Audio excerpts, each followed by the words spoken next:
ओम नमः शिवाय। नमस्कार दोस्तों, स्वागत है आप सभी का आपके अपने YouTube चैनल खुशहाल जिंदगी में। हिंदू धर्म में एकादशी तिथि का विशेष महत्व होता है। एकादशी तिथि भगवान विष्णु को समर्पित है। हर साल चैत्र मास के शुक्ल पक्ष की एकादशी तिथि पर कामदा एकादशी का व्रत रखा जाता है। कामदा एकादशी, जैसा कि नाम से ही प्रतीत होता है, यह एकादशी कामनाओं की पूर्ति करने वाला एकादशी है। शास्त्रों के अनुसार कामदा एकादशी के व्रत को रखने से जातक को पुण्य फलों की प्राप्ति होती है और घर में सदैव उन्नति, संपन्नता, सुख, समृद्धि बनी रहती है।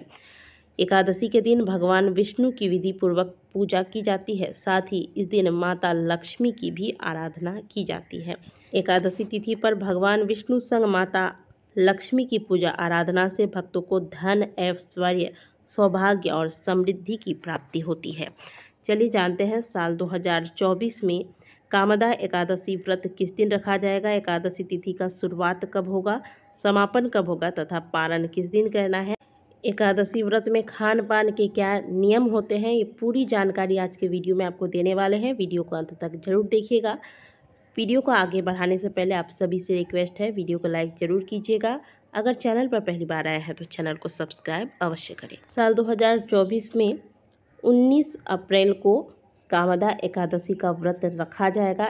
हिंदू पंचांग के अनुसार एकादशी तिथि का प्रारंभ 18 अप्रैल को शाम 5:32 पर होगा और इसका समापन 19 अप्रैल को रात 8:05 पर होगा।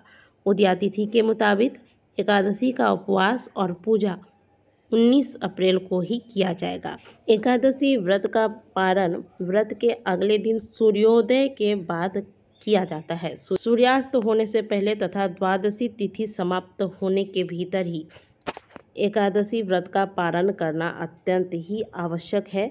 तभी व्रत का पारण जो है वह सही विधि से होता है और व्रत का पूर्ण फल प्राप्त होता है। तो पारण के समय का भी विशेष ध्यान रखना है आपको। कामदा एकादशी व्रत के पारण का जो सही समय होगा वो होगा 20 अप्रैल प्रातःकाल 5:50 से प्रातःकाल 8:26 तक। इसी बीच में आपको व्रत का पारण कर लेना है। पारण करने से पहले आप जो भी आपको पंडित जी के लिए दान वगैरह निकालना है, दान निकाल ले। गौ माता को कुछ न कुछ भोजन कराने के पश्चात ही पारण आपको करना चाहिए। एकादशी व्रत में 3 दिनों का नियम होता है। 10वीं तिथि से ही नियम प्रारंभ हो जाते हैं, जैसे कि बाल धो के स्नान करना, ब्रह्मचर्य का पालन करना, शुद्ध सात्विक भोजन लेना। और एकादशी वाले दिन तुलसी के पत्र नहीं तोड़े जाते हैं, तो इसके एक दिन पहले ही तुलसी के पत्ते तोड़कर रख लिए जाते हैं। और यदि किसी कारणवश आप तुलसी के पत्ते नहीं तोड़ पाए हैं तो भगवान की पूजा में तो तुलसी के पत्ते अवश्य आपको शामिल करने हैं, क्योंकि इसके बिना भगवान को भोग नहीं लगाया जा सकता है, क्योंकि भगवान इससे भोग को स्वीकार ही नहीं करते हैं। तो अगर आपने एक दिन पहले तुलसी पत्ता नहीं तोड़ा है, भूल गए हैं, तब ऐसी स्थिति में आप क्या करें, तुलसी का जो पौधा है वहाँ आसपास जो गिरा हुआ पत्ती होगा तुलसी का, उसे उठाकर इसे आप धोकर फिर इसका प्रयोग करें। एकादशी वाले दिन तुलसी जी में जल नहीं डालना है आपको, लेकिन आप तुलसी जी को पुष्प वगैरह चढ़ा सकते हैं। सूर्योदय से पहले यदि पूजन कर रहे हैं तो तुलसी जी में सुबह के समय आप दीपदान भी कर सकते हैं। और अगर सुबह को नहीं हो पाता है तो शाम के समय जिस प्रकार से आप प्रतिदिन तुलसी जी में दीपक लगाते हैं, उसी प्रकार से घी का दीपक तुलसी जी के समक्ष अवश्य लगाइएगा। केवल जल नहीं डालना है तुलसी जी में और तुलसी पत्ता नहीं तोड़ना है आज के दिन।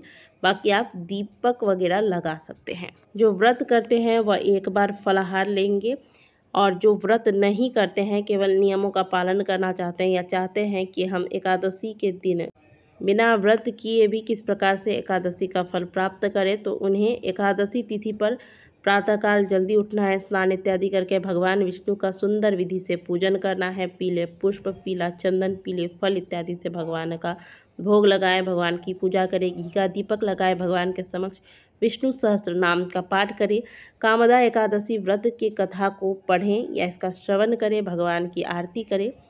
इस प्रकार से भगवान की पूजा करें। और भोजन में आपको आज के दिन चावल, मसूर की दाल, बैगन, हो सके तो नमक इत्यादि का अनाज का पूरी तरीके से त्याग कर दें।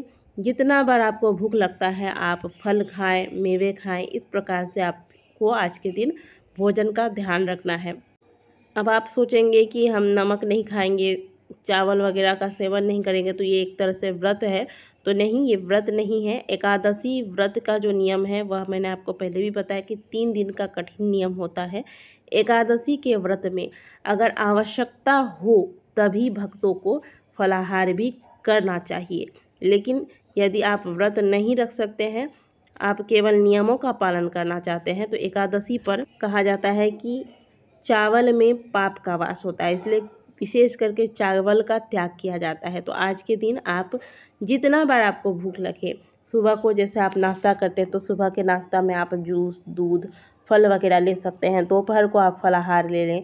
रात के समय भी आप चाहें तो साबूदाने का खीर वगैरह, मतलब कहने का मतलब है जितना बार भूख लगे फल मूल खाकर आज का दिन बिताएं।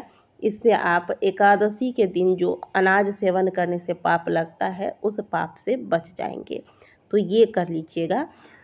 ऐसा करने से भक्तों पर सदैव भगवान विष्णु की कृपा बनी रहती है।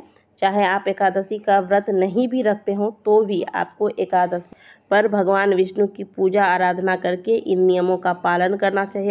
इससे भक्तों पर सदैव भगवान श्री हरि विष्णु की कृपा बनी रहती है। आज के दिन भगवान विष्णु के साथ साथ माता लक्ष्मी की भी पूजा करें। माँ लक्ष्मी को लाल पुष्प अर्पित करें, बेलपत्र अर्पित करें, भोग में मखाने का भोग लगाएं, इससे माता प्रसन्न होती हैं। और यदि आप और शाम के वक्त भगवान के नाम का कीर्तन करें, हाथ से ताली बजा बजा के, करताल बजाकर भगवान के नाम का कीर्तन करने के पश्चात भगवान की आरती उतारें, शंख, घंटी इत्यादि बजाएं। इससे घर की सभी नकारात्मक ऊर्जाएं समाप्त हो जाती है। तो कामदा एकादशी पर इस प्रकार से भगवान को प्रसन्न करके आप भगवान की विशेष कृपा प्राप्त कर सकते हैं।